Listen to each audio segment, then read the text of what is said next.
Affect versus effect. Affect কি? আচ্ছা, affect হচ্ছে কোনো কিছুর উপর প্রভাব ফেলা, এটা একটা ভার্ব। এটা কোন পার্টস অফ স্পিচের মধ্যে পড়ে? সবসময় মনে রাখবে এটা ভার্বের আন্ডারে পড়ছে। আর ট্রিক্সের জন্য বলে রাখি, এ for affect, A for action, মানে কোনো কিছু অ্যাকশন নেওয়া, প্রভাব ফেলা। সেটা ইনফ্লুয়েন্স হতে পারে, কোনো কিছু ইনফ্লুয়েন্স করা, to change or two harm.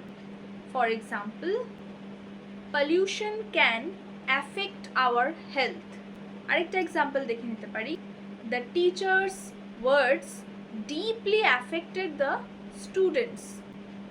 তাদের খারাপ লেগেছে বা প্রভাব ফেলেছে তাদের উপর, এটা বোঝাচ্ছে। মনে রাখবে এফেক্ট হচ্ছে কিন্তু নাউন ফর্ম, এবং অ্যাফেক্ট আর এফেক্টের মধ্যে ছোট্ট একটা ট্রিক্স বলে দিচ্ছি। যেমন বললাম, A for affect, A for action, মাথায় রাখবে যে কোনো অ্যাকশন নেওয়া ভার্ব। এফেক্ট কনসিকুয়েন্সেস বা রেজাল্ট, অর্থাৎ end result, E for effect, E for end result. ঠিক আছে, এন্ড রেজাল্ট এটা নাউন ফর্ম, কোনো কিছুর একদম রেজাল্টটাকে বোঝাচ্ছে effect. For example, nothing on earth can escape the effect of gravity. আরেকটা দেখে নিই, his words had a powerful effect on me. এটা কিন্তু তোমাদের জন্য রইল।